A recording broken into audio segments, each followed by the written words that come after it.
From the Weather NorCal Command Center, this is your morning update.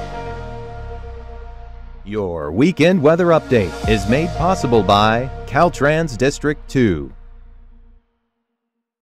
Hey folks, good morning. Hope you've had a nice weekend so far. Today and yesterday, very similar days, I think is the best way to put it. Widespread 60s is the story in the valley. A few clouds filtering in, but I don't think those scant showers out there on the coast are going to make it that far east. Siskiyou and Modoc County probably back up in the mid 50s, maybe some upper 50s, but I really wouldn't count on it. And right there at 60 or 61 or so, maybe a couple degrees higher out there in the eastern mountains. All in all, though, the further east you go, the less moisture there is, so the better outdoor conditions there are. So you can kind of see what I'm talking about in the big picture map, right? Widespread upper 50s up here in the higher elevations.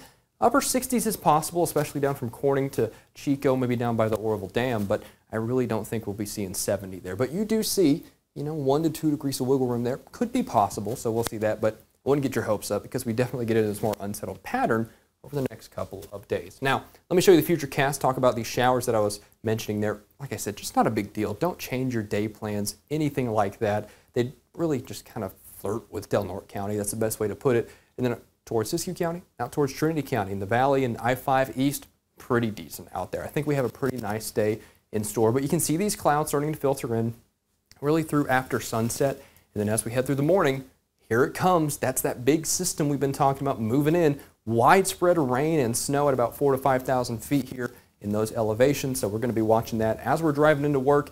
It's going to be an unsettled one, that much is for sure. Now, as we head towards sunset, 5, 6, 7 o'clock, well, we do start to see more isolated type stuff. So not necessarily going to be a huge widespread rain event, but the precedent is set and we're going to stay unsettled probably for the next 7 days in some capacity or another. And that's going to accumulate over time, by the way. Like I said, through Tuesday, through Wednesday, that's whenever round 2 creeps in here, right? Especially Wednesday and into the early hours of Thursday. Here it comes. Looks a lot like that system that we're going to see tomorrow.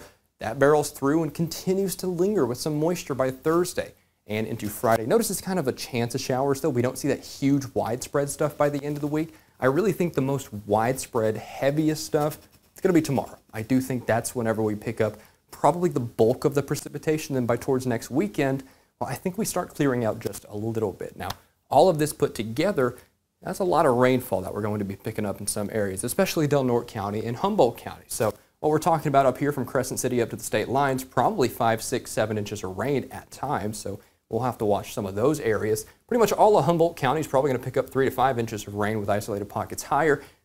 Check this out, though. Out as far east as Shasta County, out towards the eastern mountains, even creeping into portions of Lassen County. We might even start seeing 2 or 3 inches of rain out there. So you kind of got that classic ring around the valley where those higher totals are possible here in terms of rainfall. Now the valley itself, starting from Lakehead down to Redding, you might get a little bit more rainfall there, maybe 1 inch or 2, but you start creeping down I-5 to Red Bluff to Willows to Chico, and then you're starting 1/2 inch, 3/4 of an inch, maybe 1 inch down there. So you definitely see those drier conditions as well up towards the 395 corridor, far east as Doyle, where I don't think we'll see a lot of rain there. But all in all, this is definitely November. And also, on that same token, we're going to be much cooler than average for this time of year, right? Especially as we head through midweek here, the last week before Thanksgiving. So not only going to be wet, it's also going to be cool. So that's kind of the story here for the next 7 days. And let's wrap that up, see what we have.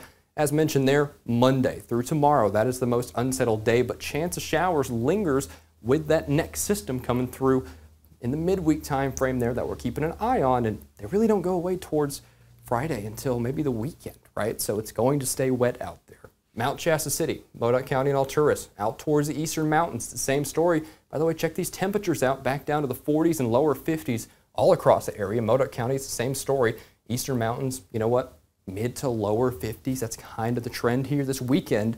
It's pretty much warmer than every day for the next 6 days. Hopping over to Redding here, it's a pretty good cross-section of what we can expect here in the valley. Definitely wet for our Monday, Tuesday and Wednesday, even through Thursday and Friday, especially the end of the week. I think we have a chance of showers and widespread 60s across the area.